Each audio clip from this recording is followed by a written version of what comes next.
Thank you, everyone, so much for coming today. We're here to talk about MMM, Media Mix Modeling, and the Performance Marketing Association. I'm Tricia Meyer. I'm the Executive Director of the PMA. We have a lot of great panelists here today who are going to be introducing themselves. But while they're doing that, I would also love it for those of you who are watching us on LinkedIn, if you could introduce yourselves as well. And actually, this time, even a little bit more specifically, where you are with MMM. We had put out on our LinkedIn a couple of months ago, we had asked how familiar people are with the media mix modeling and using it specifically to evaluate affiliate marketing. And we only had 30% who responded that they were fully using it today. So 70% either just exploring, know it but haven't used it, or haven't even heard of it before. So lots of range there. And I'd love to know, for those of you who are watching today, kind of where you fall on that spectrum. And I'll kind of be relaying things back and forth to the panelists. So if you're having questions about things we're talking about, if you have specific things you'd like to know, examples or whatever from them, feel free to drop that into the comments and I will pop that over to them as well. So I'm just going to go around the room here while those of you watching us on LinkedIn introduce yourselves and have our panelists introduce themselves. Let's start with Ty. Hey everybody, thanks for having me. Ty DeGrange, CEO of Round Barn Labs. I'm on the PMA with Tricia and Michael. Get to serve on the council measurements group with Michael. Round Barn Labs is the leading affiliate and influencer marketing agency for innovative tech. We've worked with Nextdoor, MetaQuest, Grammarly, Atlassian. I've had the pleasure to work with some really great, smarter than me data scientists over the years, helping out, understanding incrementality, understanding holdout tests. Had some really great conversations on the Always Be Testing podcast as well. So excited to dive in with everybody. Terrific. And Amy. Hi, thanks so much for having me. I'm so excited to be chatting with all these whip smart people. I'm Amy. I started the affiliate practice and headed up at Right Side Up, and we are a hybrid between an agency and a high-end staffing firm. So we embed affiliate specialists in your team to build affiliate as an in-house function. We work with all kinds of companies, different stages, B2C and B2B. Thank you. Michael. Hello, everyone. I'm Michael Cole. I'm the SVP of Marketing at Everflow. Everflow is a partner marketing platform for tracking and attribution of any type of partnership, whether that's traditional ones to strategic partners, referral partners, etc., and the ability to track all your other performance channels and have them all in the same place. And I think my expertise on this topic is, as of a couple weeks ago, we did a really awesome interview series with Martech Record, where we got to interview 5 of the largest brand affiliate managers, and MMM came up in almost every single conversation. So it was very insightful. So that's where my knowledge is coming from. Terrific. And Courtney. Last but not least, hi everybody. My name is Courtney Bittelari. I'm the Senior Director of Analytics at Engen, which is a digital media agency. We have a very strong affiliate group and offering at Engen. We believe that affiliate is a full funnel channel. So we always think about them in MMM, and just my expertise is coming from the fact that I've been an analyst for my entire career. And also I've noticed over the past probably 5 years how much more of a presence MMM has had as a default tool, and not just like a really fancy add-on that people can't afford. I've noticed that they're becoming more necessary as full funnel expands. It's no longer just about last click. We have to start thinking about those strategic tools that we can leverage to understand the impact of those channels, where we're going to spend, where we should divest from, and there's a ton of other awesome things you can unpack from MMM as well. Thank you. What's really interesting about this panel today, most of our PMA webinars kind of come out of a council that's having a discussion about something, and then those council members all to get together and create this agenda. This came out of so many people in the PMA for the last, I would say, 18 months saying, what is MMM? What do I need to know how here? Where do we get these resources? And when we said, okay, let's set the date for this webinar, people jumping in and saying, oh my gosh, you have to get so-and-so, you have to get so-and-so. This company's doing so much. And it was like, you need to have Amy on here, and Engen has this great stuff that they're doing, and Ty has this thing that he's doing, and Michael just did all these interviews. And so it was like all of the people here were all recommended to be on this webinar. And that's something, a little bit different for us, but all of them were recommended to be here by other people in the PMA because of how much they're doing in this space. So these really are the people that we want want to be listening to. So thank you all for coming today and being willing to share all of this great information. So just to start out, we have some people that are kind of saying that they're just learning about MMM. Some people are a little bit further in at this point that are already having some internal discussions, but I'm on the publisher side. So I don't love when I'm moderating a webinar and I have absolutely no idea what you all are talking about. So I went out and did a little bit of research so I could kind of get on the same page as all of you, because I was hearing MMM means marketing mix modeling and then media mix modeling, and found out it's actually two different things. Like marketing was a lot broader, that takes into consideration things like the weather and the holidays and things like that. Today we're focusing on media mix modeling. So very specifically more about the advertising side of it. So do one of you want to just kick us off with the basics, just so that anybody who's watching who's like me, who is completely new to this topic, kind of understanding what is MMM in this context and why do we even care when it comes to affiliate marketing? Amy? I'll kick it off. Sure. I think, at its basic, media mix modeling is a really powerful tool, and it provides a holistic view of your marketing channels and acting as a guide to strategic budget allocation. And the tool actually is a regression analysis that explores the relationship between spending on various marketing channels and a very specific business outcome. So that could be revenue or orders placed. And so there's many different models, but the one I'm, giving an overview of is a tops-down model, using total revenue as the fixed number and using the channel level spending as the various input numbers. And that helps give you insight into the effectiveness and the ROI of each marketing channel. And it can be used for all kinds of things. It can be used for forecasting and helping predicting outcomes with different spend inputs. It can help with calculating marginal cost by channel. That's another good use case, essentially helping you understand where you should put your next dollar.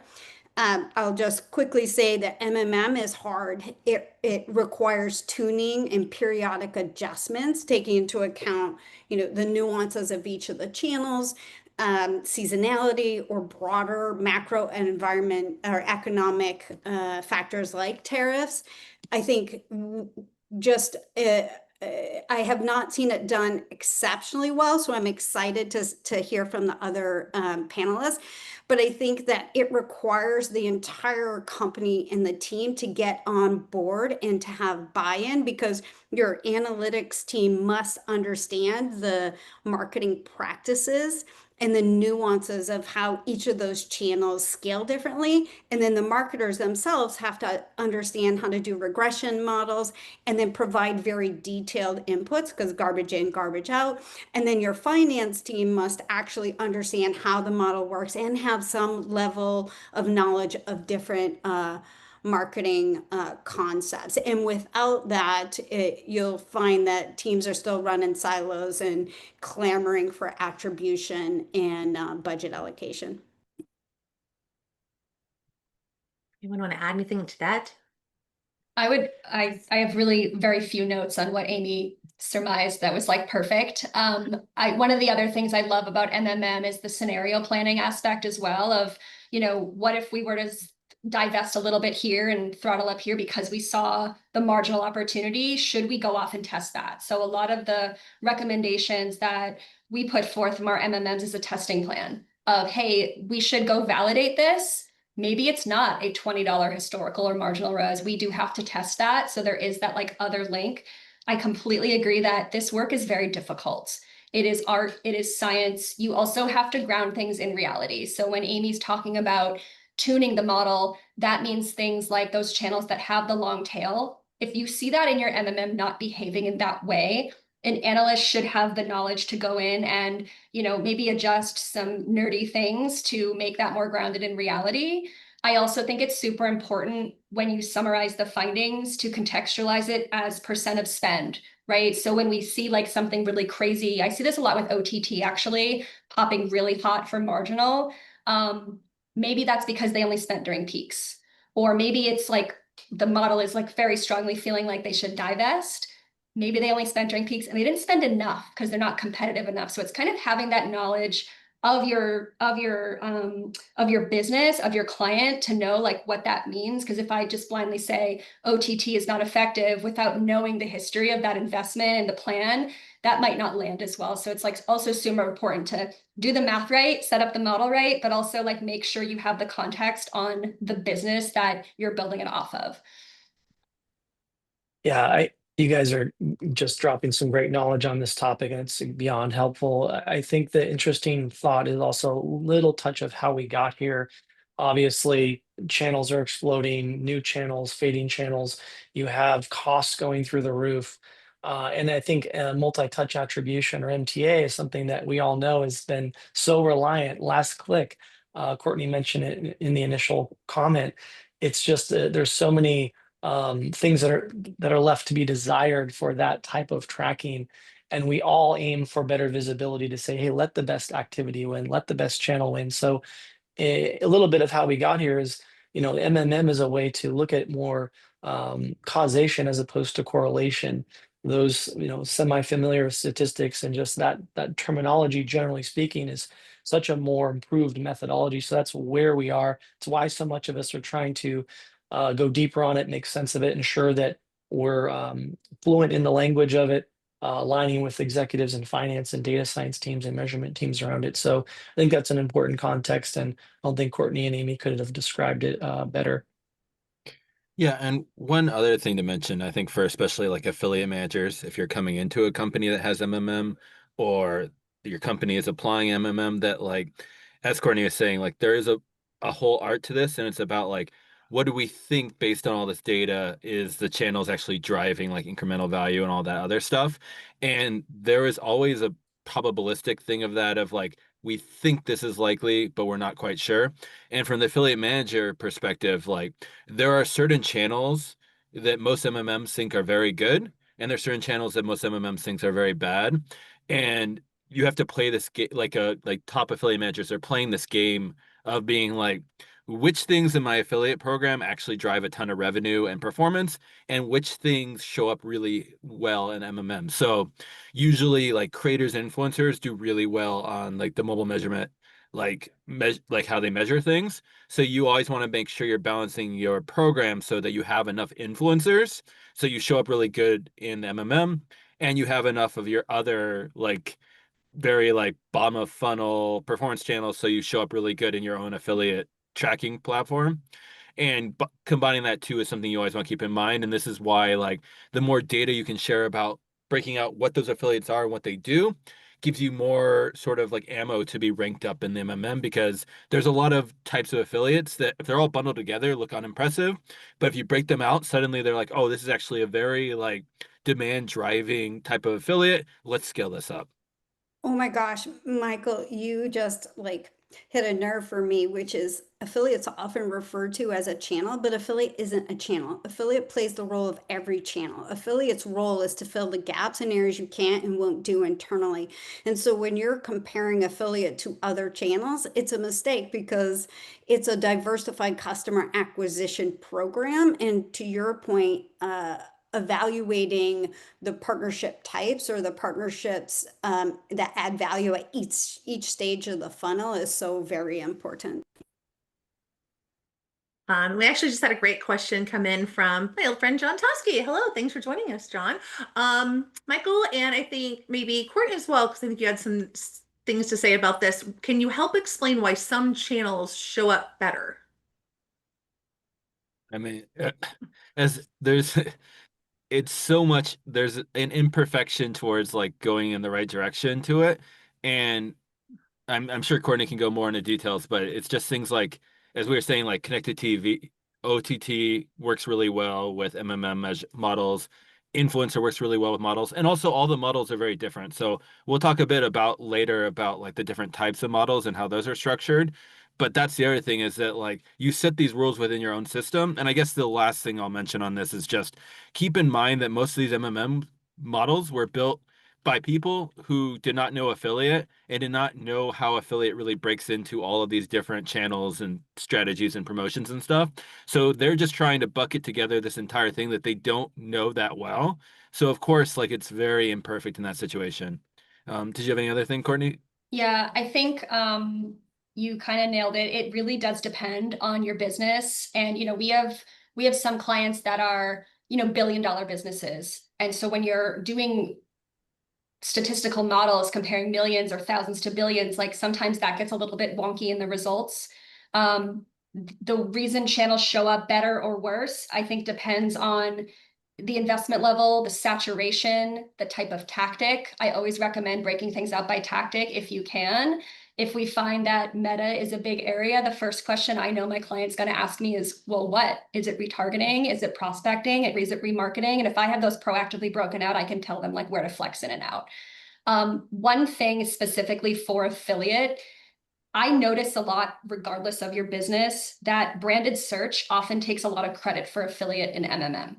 So if your MMM output has collinearity, which hopefully it does, your analyst should be able to tell you if there's high collinearity between branded search and affiliate. That is super common. High collinearity in this case is not necessarily a good thing, right? Affiliate is, to me and to New Engine, a full funnel channel. Affiliate is setting that intent. Branded search is probably capturing it. So that's another thing to apply when you're thinking about results. Or that's a great question to ask when you're seeing an affiliate result in an MMM.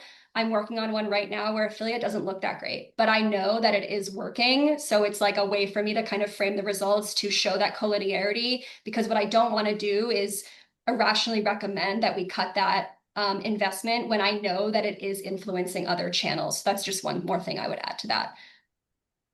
I would also Do, just say that just all models are wrong. Some are useful. One of our favorite old economist sayings, and so many people get the foundations wrong. If they're assuming an out of the box model, you almost have to assume that the assumptions in that model are wrong and kind of work from that framework.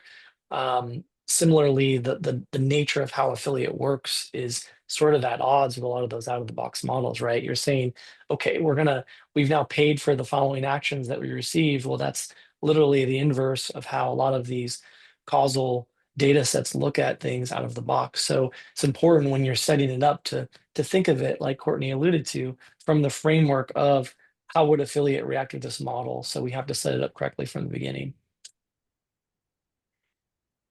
can you define collinearity? Sure. It is when two things have a very strong relationship. So it's like super, I mean, I'm not going to say the statistical phrases because I don't think that's the audience here, but high collinearity means that there's like a super strong relationship there. That could mean there's overlapping audiences. That could mean they're spending at the same time in a really, dramatic way. We have a client that spends 80% of their annual budget during 3 peak seasons. So there's a ton of collinearity between all channels during those times. So it's very hard to unpack during peaks, like what is working, which is kind of expected. However, MMMs, because they tend to be such a wide range, do pick up on that nuance. So it is representative of the whole time period. So collinearity just means like how strong that relationship is. In MMM, that's not necessarily a good thing, like I said, because it could mean that like they're doubling down on spend too much, there's overlap in audiences. It's not necessarily a bad thing, but it's always something to like look at further. And that's where like I encourage my teams to ask affiliate and SEM together about like their spend patterns and just do like more analysis and like the actual performance just to understand those things. So marketing mix modeling has been going on for 50 years. Media mix modeling probably 5 or so. We're just really starting to talk about this in affiliate in this last like 18 months to a year, even that it's really starting to come up a lot more. I mean, this is the first time the PMA has had anything on it in our, all of our years. So is it important for affiliate performance marketing to be included in these MMMs? And if so, why is it so important? Michael? Sure. Yeah. I mean, it's definitely important to be part of something that determines budgets. And I think on my soapbox, like this is the thing that sort of like holds back affiliate marketing as a profession the most, is that like it's very under-resourced in terms of like staffing and teams. So anything you can do to sort of show the value beyond the fact that you just make a lot of money and a really good return on ad spend, like that is established, and that isn't enough to build a giant affiliate marketing team. So clearly being able to be part of the bigger story about like demand and engagement and lifetime value are things that are really important. And a lot of times that's being determined internally at companies by the MMM. So you want to be able to pass this data. And I think just in how you actually do that, like the two biggest things are to keep in mind are just one, that most of these MMM models are very focused on impressions. So if you have any way to set up more of your partners with impression data to pass them, that's actually a really helpful way to help it understand the value. And B, again, like the more you can sort of inform it towards different categories where you can say like, hey, these ones are influencers, these ones are content, these ones are like loyalty, these ones are this, and you're breaking out the affiliate with how you pass it to the MMM. These are ways to sort of like help it find the channels that will then start valuing significantly higher so that affiliate as a whole looks more powerful inside your own org and gets higher budgets. I would also say that this is an exercise in just being, I think, transparent and honest about this channel. And I think everyone on this conversation, everyone following on LinkedIn realizes there's such an immense value in affiliate. Amy had said it so well. I've shared similar around. There's just so many options and partner types and such a full funnel opportunity to acquire that. Why wouldn't we say, hey, let the best tactic, let the best strategy, let the best medium, let the best partner win, just like we would when we're managing a program the right way. This came up on one of our PMA conversations, Tricia, recently, and Michael, where we said, man, to do this affiliate stuff the right way is actually really hard. And I think it totally aligns with what we're all saying around how challenging MMM is. I mean, we're talking about multi-million dollar spend, you have to have at least three channels to probably make it work. You probably have to have 2 years of back data to really gather. And, I'm curious to hear what you all are seeing in terms of those requirements. I'm sure they vary, but I think that's the exciting thing to come from a place of, hey, let the best tactic win, because it's really coming from a place of taking care of those that are working with us on this to make sure it's right for them. So I have will- kind of the background. Oh, go ahead, Amy. Yeah. Well, I was just going to add that it's so very important today, and I'm so happy that people are considering it and using it because the buyer funnel changed in the last couple of years, where buyers don't believe brands anymore. Buyers look to people for discovery, consideration, purchase, and advocacy. And with the adoption of AI, the what I call endorsement marketing is getting a very large seat at the growth table finally. And we were often not at the growth table. And so we were constantly evangelizing and proving incrementality of affiliate. So this is such a wonderful opportunity, and I encourage you to lean in and ask questions so that your colleagues can see the full value of affiliate and endorsement marketing programs. I just want to quickly double down, Tricia, and then I'm sorry, we can move on. But if you're trying to understand the full impact of your marketing investments, excluding affiliate is going to create a gap in the model.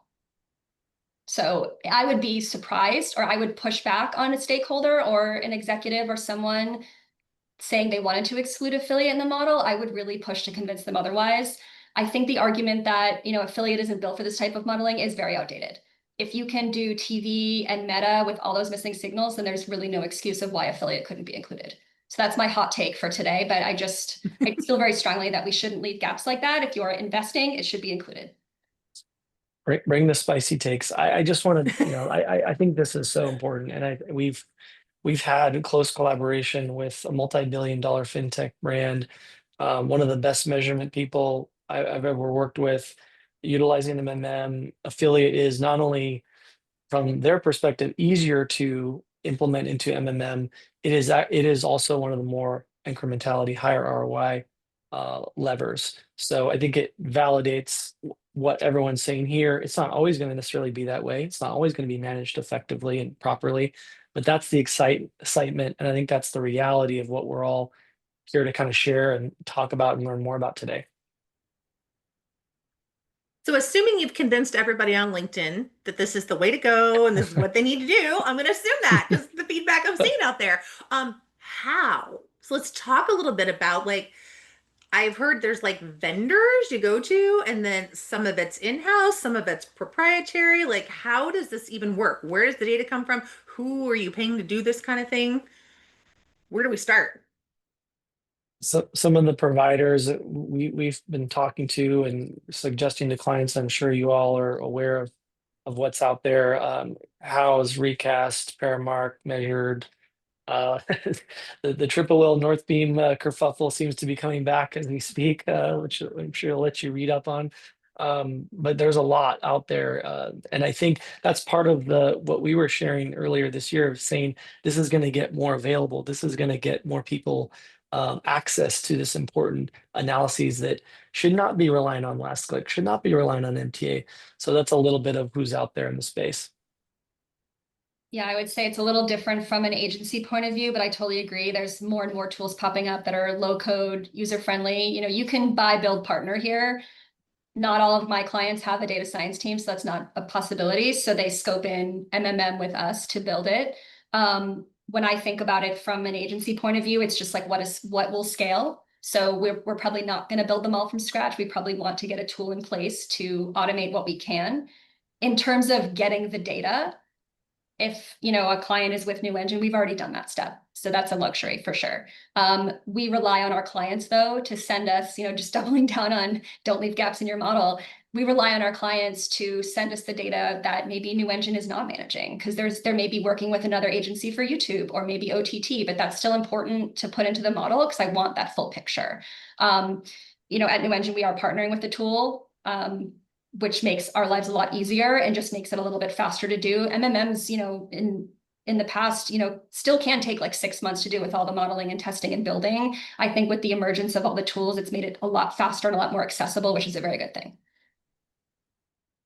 I also think it's hard to get there sometimes with lean teams and making the investment in these tools. And so there can be a period of adjustment in moving towards a more sophisticated measurement and crediting methodology for budget allocation. It's still messy and imperfect, but I have seen it done where, you're looking at the different touch points. You're incorporating maybe last click plus the how did you hear about us survey and coming up with a baseline that gives a bit of an acceptable baseline and discrepancy between the two that you find acceptable and then monitoring that for a couple quarters. I just think that there are ways to get there if you can't convince your team to buy invest in a tool. And I'd love to hear what anyone else. Yeah, Ty, great. I feel like your finger. Let's hear it. If No, you're in the audience and you don't have the luxury of the budget, what do you do? yeah, I mean, I think just a thought that popped up was sort of similar but unrelated to that was getting the data and basically being able to um so jumping around here, Google's Meridian model would be interesting to look at. Robin's an interesting one to look at. I had two thoughts in my brain, so I was having a hard time holding both. But another thing I've gathered from having these conversations is that the MMM is a great starting point for a lot of these brands because then they can go, okay, now I know where to hone in on some of these incrementality tests and some of these holdouts. I'd love to hear some of your thoughts on that. So I'm kind of hopping around topics, Amy, but I think those are some interesting things to explore too. I think I have two gateway drugs to MMM because I hear this a lot too, where the client maybe isn't ready or they can't afford it, whatever. Linear regression models are the gateway drug, right? So you can compare the relationship between awareness spend to SEM and so forth. I think it's super easy to learn how to do that. You can do these in Excel or Google Sheets. I have a very fancy tool where I work, but that's different, right? But I'm just trying to illustrate that this approach is approachable and so you can learn it. The other gateway drug I would probably take a peek at, like Amy mentioned, doing a little bit of analysis on the data you do have is try to understand the percent of spend to the percent of revenue. Maybe make a little scatter plot and do a trend line and understand like the channels below that trend line. Maybe those are underinvested because their budget is way, way, way less than the percent of revenue they're carrying. And then vice versa, the ones that are maybe above the line, maybe we're a little overinvested there. You can totally get that for real out of an MMM, but that might be a good way on like maybe a last click basis just to understand the kind of where you're at it's not going to be as sophisticated as a Bayesian model out of an MMM, but it is kind of a good way to like dip your toe in to see if that's somewhere you really want to push to invest in. I would say my first choice would be try to do a linear regression model and break your channels apart to understand where those correlations are happening so that you can understand like what channels work really well together. So then you can build that strategy of where should we spend and where should we maybe not spend, because the channels that maybe don't work well together, it could just be a different kind of media plan for you, which is ultimately the goal out of an MMM. What is our media plan for the rest of the year? So kind of going along with a couple of things I'm seeing coming in. So John had asked a good question earlier about why some channels were showing up better. Morgan has asked a question about clients not being measured correctly.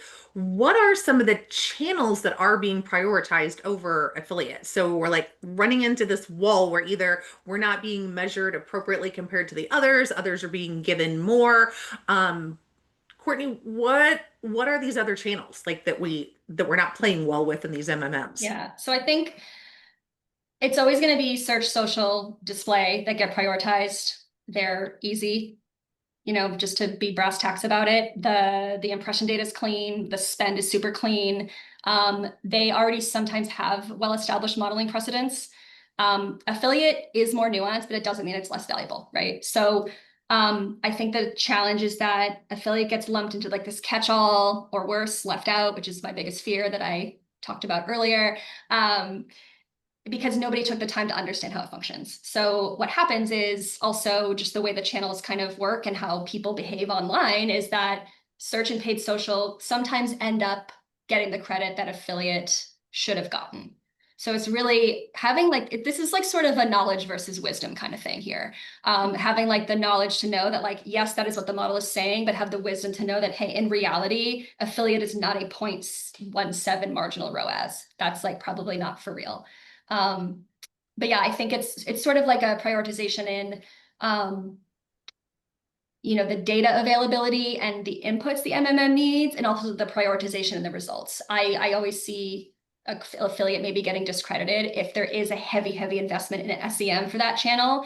If the client is less invested in SEM, I might not see a search pick up all that from affiliate, but a lot of the clients I work with, heavy investment in Google brand or SEM generally, and that's where I see a lot of like affiliate kind of getting like you know the thumbs down. But I know that that's not true because I'm not an affiliate expert, but I know enough to say like this is not saying we should just like kill affiliate. That's not at all what we should do. And then I would probably show the collinearity there to prove that like they go well together.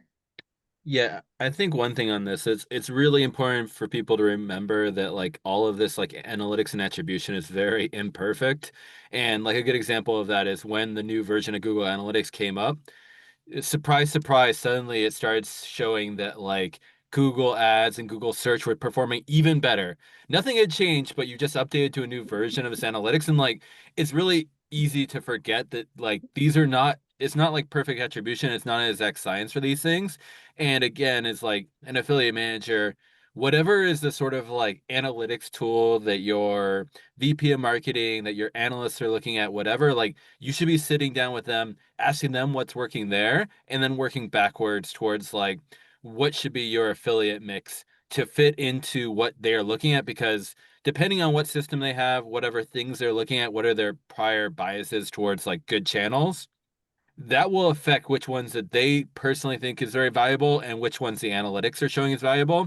And the great thing about affiliate is that you have so many levers that you can sort of prioritize your times towards certain types of affiliates that are going to make your boss happy or your boss's boss happy. And that's sort of the game you can play to actually have more control over the value coming from this channel, and that having internal agreement that you're delivering what the company needs to grow. So you're all the experts, and the people watching want to know, is this actually working? Are you finding ways to do this successfully? How are you doing it successfully? The question from Morgan was mentioning specifically North Beam and Triple Whale that had been mentioned earlier and it not working as well for them, but maybe it's working for you. Can you talk a little bit about some successes that you've had and what the challenges were to get it up and running, but then the successes that you saw from it? How did you get affiliate into that MMM and actually make it work?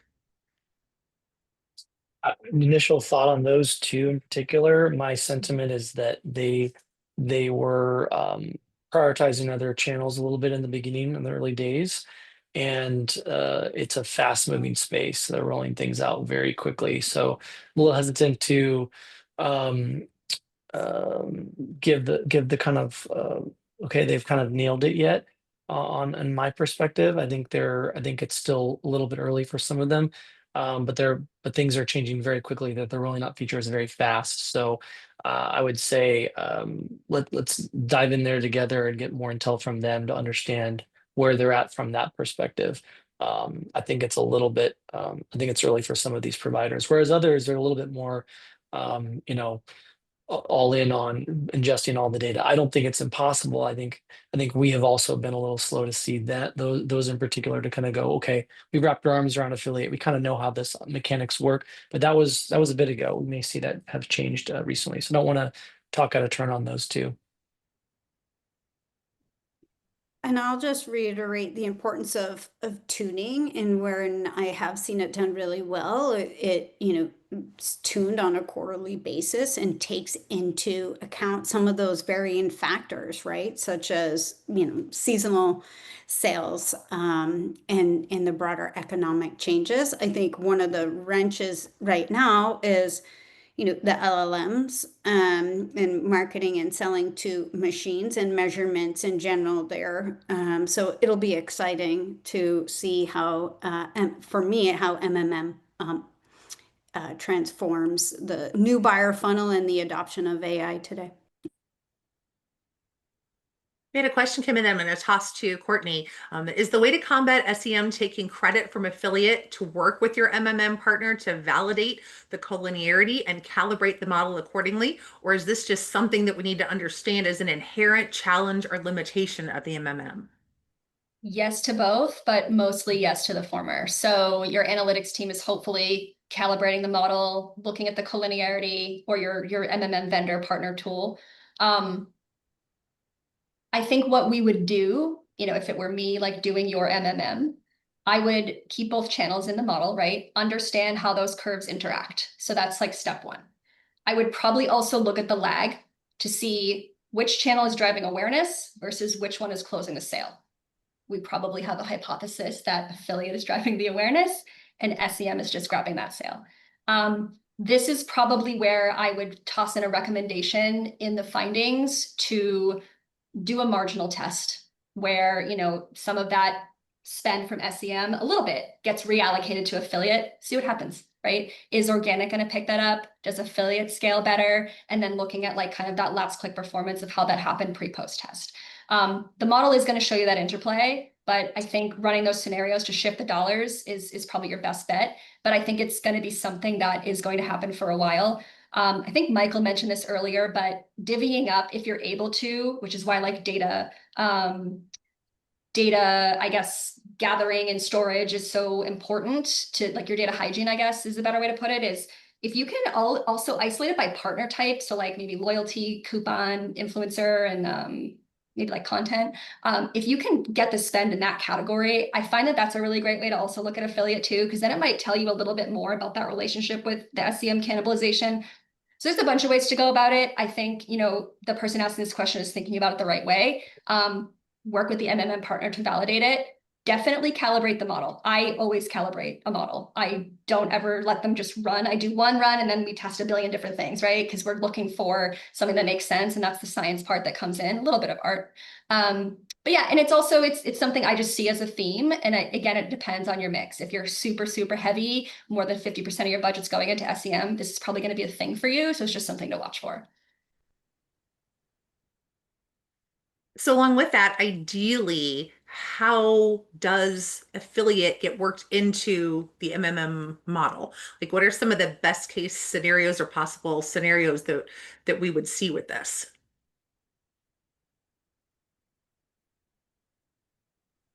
I think you mentioned the breaking into subcategories would be one. Yeah, I think the other part is having the conversation about using the commission payout or the exposure, right? That's kind of important when you think about using the input, because the payout date is much later than the exposure date. My recommendation is always to go with your input spend per day should go by the exposure date, because the commission date is too late, in my opinion, and that's going to throw your curves off. That is hopefully something that maybe your analyst would bring up, or your vendor partner would bring up, or maybe you did a little research in ChatGPT. No shame in that either. I always recommend that. So I don't think when the payout clears is going to give you the most accurate representation of the effectiveness of affiliate. Yeah, I could not agree more with what Courtney just said around aligning with the exposure and the activity, not the payment for said activity. It comes too much, it just comes later with affiliate in many cases.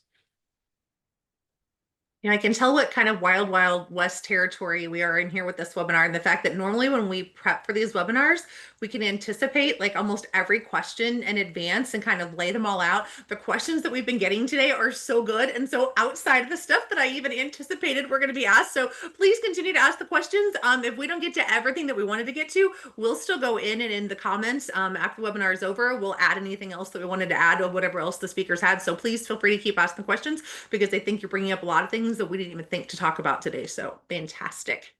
Little side Go ahead. comment, Tricia, just Yeah. a thought. I want to interesting thinking around, the partners is really the currency of our ecosystem in the world of affiliate, right? And I think it's fascinating to know that there's some out there that, as you get data, as you learn from these MMMs that are willing and able to work with you and negotiate and talk through these things and run a test that is statistically valid. So that's just an interesting call out. The partners are such a big part of this ecosystem and an important lever that I don't think people always realize that they're willing and able to be participants and helpful scientists in this in some ways to test this appropriately. I think it's just a call out that we didn't delve into too much. I think is a good one to consider and talk about as a group. So as a group, as an industry, what do we need to be doing to make sure that we're included in these modeling conversations? What do we all, I mean, besides obviously a webinar, good first start. From here, what do we need to be doing? I can speak to this as someone who has to deal with the data. So what I like and what I prefer is when the affiliate team, or maybe we've got, an API going, that's the ideal state, is that making sure that the spend aligns with the payout date, the exposure date, not the payout date. We just mentioned that. And then tagging those partner types clearly, if we can do that. Sometimes that's tough because there's like a bazillion partners, but if you can do that, that's great, or bucket them accordingly. And then I think it's fair to just like help analysts understand how affiliate functions. Sometimes that's a gap for analysts. I'm going to call that out, right? Like it's a new channel, it's an emerging channel. Years ago, it was just like those coupon sites, right? A lot of people still have that mindset.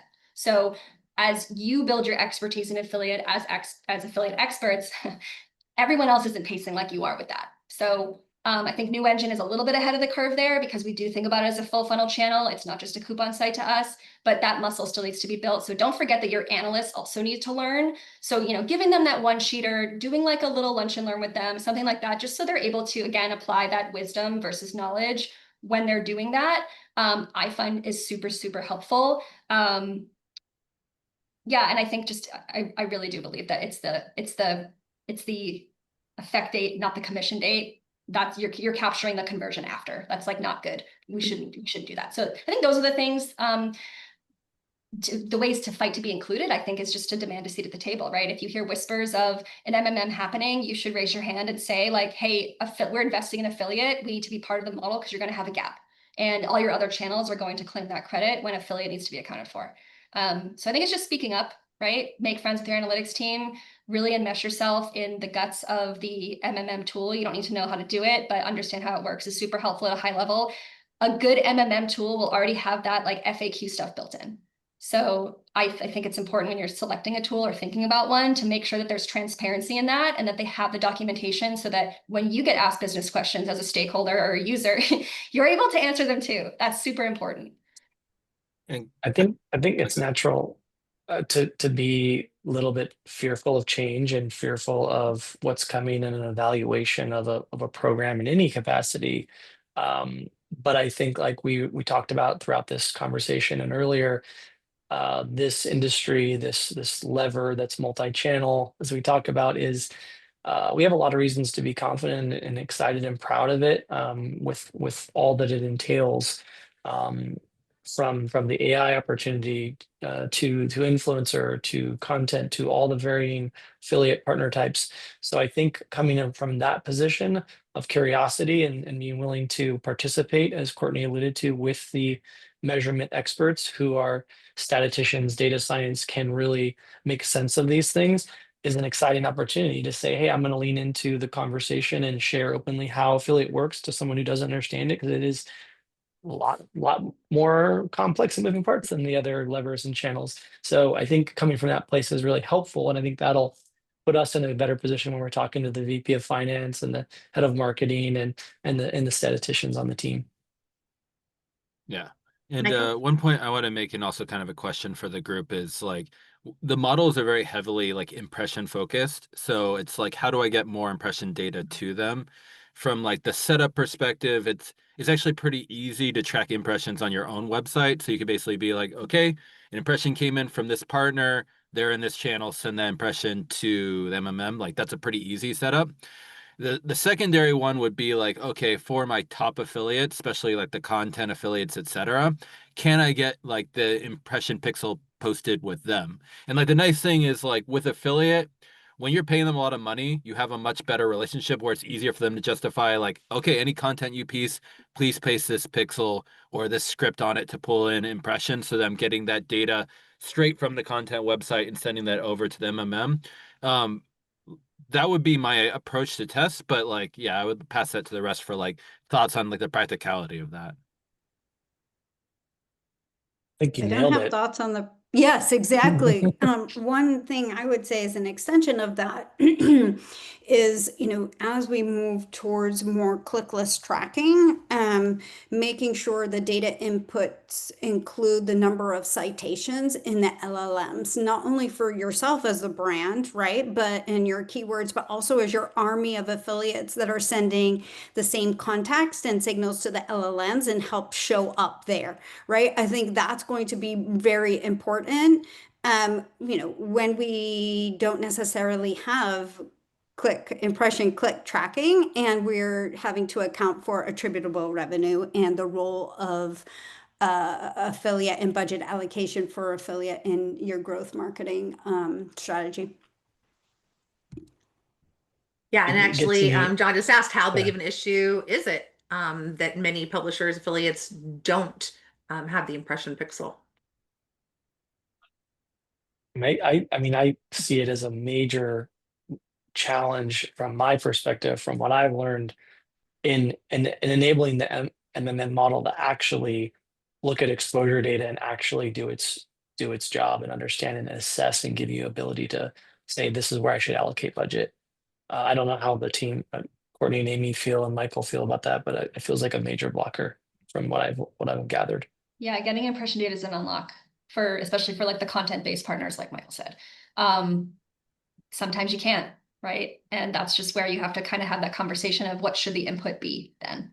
I think, when we start MMMs, that initial kickoff conversation is super helpful because you need to understand all the inputs, all the nuances, because the worst thing is, from an analyst's point of view, is to do 6, 8, 10 weeks of work, and then you have the result and someone's like, oh, actually, and then you're back at square one. So I always recommend talking about this and all these nuances up front so that really smart people can come together and figure out like, well, what should we do, right? If the impression data is not there, should we use the exposure, the spend instead? Like we typically do use the spend, to be honest. We will use impression data if it's available to us, but that is variable, I think, by partners. So it's sometimes hard for me to know that that's going to come my way. So I don't always assume that it is. And we actually asked publishers in our last PMA industry study whether they would be willing to do more of that impression tracking if they were paid to do that. So if that was factored into their compensation, and most did say that they would, I think the question, it becomes like, what's it worth it to the publisher to do this and to do these extra things? What are they going to get out of it? Yeah, if the spend is inconsistent affiliate, I think impression data is super valuable. But if your spend is consistent enough, I think the spend is probably okay to lean on. That's just my take as an analyst. There could be a ton of nuance about why that's, less ideal. Like I said, not an affiliate expert, but that's like kind of where I would go. Just given that the impression data is sometimes not as available. And that's the part that I think is going to be the biggest challenge for our industry is particularly with the content creators and the LLM scraping those sites, right? Where they're scraping so many content sites and the affiliates are having an impact in the discovery and the consideration, and we don't have. There's no spend in that, and there might not be click tracking. So I think exposure and citation analysis is going to be a really good input for showing up and marketing in the LLMs today. I couldn't agree more on the citation analysis piece. I think it's on the positive side, there are brands that are coming to us for the first time in some ways to bring to this industry to be like, I need inclusion. Um, Multiple experts, and we're seeing it show up in data to support what Amy's saying, are saying, hey, affiliate influencer is contributing to this, which is so amazing. It's a value add. But I think in some ways it sort of takes us to you kind of said Wild West, Tricia. It takes us to a stage where it's like, okay, we have to be really thoughtful about rethinking how we're tracking this and ensure that, exposure is really there, and we're talking about it and tracking it over time. At the very least, we have to do some foundational things to track it in its early days. Yeah, on the whole citation stuff, we actually just started using a new tool for this, and we can see the citations of every single like search that mentioned Everflow in any way. And it's really interesting. You can see like, I mean, if I'm just looking at like the top three, it's like Reddit, Wikipedia, G2 are like the top three like citation sources, but you can see all the like little niche partners and stuff that are now being cited by the AI. So it's like this data is actually like very easy to access too, and it also changes again affiliate to another degree, which is like you want to be cited by as many different legitimate sources as possible.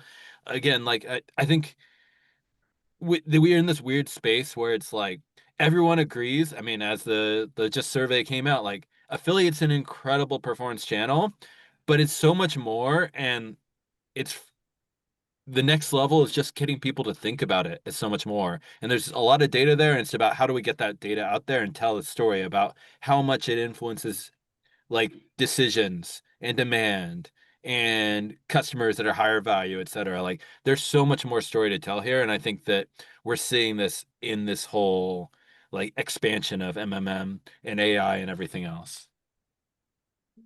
1,000%. I love that at the top you mentioned, Amy, about how this is helping with the endorsement economy that we have. And then now like we're at this other end of it with the LLMs, which our endorsements as publishers are driving those listings. But then we have a LinkedIn post in the last couple of weeks saying, Chat GPT is going to kill affiliate because no one has to go click on those links now. But we all kind of know that those publishers, those affiliates are the reason that those brands are being listed. So, what do we do with this? People don't click on connected TV either. Exactly. Good point. I encourage people to start to utilize citation analysis tools, and there are, I think, some of our common tools we use as affiliates are getting into the space with a SEMrush, or Looker has one. I particularly love the Profound AI tool. It's expensive, but to Michael's point, like when the exposure is tracking yourself, you get to see by URL, you get to see your competitors by URL, you get to see and assign a t-shirt size to your affiliates based on their LLM credibility and utilize that to feed the data models to understand their value with downstream funnel metrics, both value and volume, and then recruit new affiliates based on exposure, as we move into more clickless tracking marketing. We had another question come in, and I love this from John because I think he's one of the smartest people in affiliate marketing, and he's asking the most questions. So that just tells you where we are with MMM in the industry at this point. If you're using spend and don't want to measure affiliate as a channel, how do you work with the MMM folks to break out individual partners given such a smaller portion of spend per partner? Isn't there an issue with the stat significance? Yeah, I mean, I don't necessarily always want to break out 900 partners in an MMM. Like that's a lot. I think it's more about trying to bucket the categories of those, right, into influencer partnerships, content, stuff like that. I mean, if you're only on a couple different partners, that's totally fine. But I would probably try to do affiliate as a channel and then have the overall, and then the tool we use, we can break things out by like tactic, which would then be like the sub areas of affiliate. My general advice, regardless of the channel, is if a client asks me this, like, hey, if I'm running, you know, TikTok or something else, but I haven't run it for 2 full years, or the spend is not as high as SEM, still send me that data. I will make that judgment call to see how many weeks out of market it's been, how significant that spend is, because to your point, maybe we don't want to include it in the model because it's not mature enough to be included in there yet. You know, I've got some clients that are spending a boatload of money in OTT, but they're not in market consistently every week. However, the volume of spend and it's so high that it actually does make sense to include it. So you do kind of break your own rule there. It really does just depend. But yeah, my advice generally to clients is if I have the data access, I will pull it, I will make that judgment call. And if you are providing me data, give me everything you have, and the analytics team will make the judgment call. And I think it's never a clear-cut answer. It really truly is that judgment call based on, you know, frequency, time in market, volume, everything like that. It's really, an analyst is going to be pretty prickly if you give them 900 publishers to add as inputs. That's going to be nuts. And yeah, you're going to end up with wild results because it's too little compared to too much. About 15 partner types, Courtney. Does that sound 15? better? I could get 10? behind 15 if it really mattered, Okay. but I work with friends that are on so many partners that I would probably crawl under my desk and cry for a little bit if that was the case. We had another good question that came in, and I'm going to let you all go in and answer this on LinkedIn because I know you all have kind of talked about a lot of different options. It's probably good to get them all written down, and that is what tool you're using. So I know you're using different tools for different things. Some of them are your own company's tools. Some of them are vendors that you're working with. So as we wrap up here, once we get done, I'm going to ask each of our panelists to go in, and if you want to list anything in particular, any companies that you would recommend, that'd be fantastic because I think our viewers could use those for sure. As we're wrapping up here, I just want to quickly ask those of you who are on the panel what the best way for people to get in touch with you, everybody that was watching today, what the best way for them to get in touch with each of you is. Start with Michael. Yeah, if you'd like to connect with me, go to LinkedIn and type in Michael Cole plus Everflow, as my name is too generic to find normally. Yeah, I'd love to connect and always happy to chat with everyone. Ty. Just send me a LinkedIn DM. I'm pretty responsive and on there. So look forward to chatting with you. Amy. Same thing. I'm on LinkedIn. You could find me. And just a quick, man, I'm going to follow Courtney. Plug here. I could listen to her all day. She would be my best friend at the company. I'm a yapper. Yeah, same thing. LinkedIn for me too. My name is actually not very generic. There is only one Courtney Bittelari in America that I know of. So yeah, I'm not hard to find. So please reach out if you want to chat more or have questions. Would love to connect. Awesome. You've done And the we'd love if analysis. We'd love you all to follow the PMA, follow our LinkedIn page, sign up for our newsletter. It's totally free. Look into membership because we do all kinds of cool things like this and give lots of information from the experts in the industry, like the 5 people that we have on here today, and even people that were leaving great comments. So thank you all so much for coming today. Anybody missed any of this? If you want to be able to show this to everybody that you work with, I'll be getting the replay put up on YouTube in the next couple of days. So all of you who watch can feel free to write some blog posts or whatever and push this video out so that as many people as possible in our industry can understand what they're missing and what they need to do about it. Thank Thank you all you. so much. Bye, everyone. Have a Thanks, wonderful day. everybody. Bye.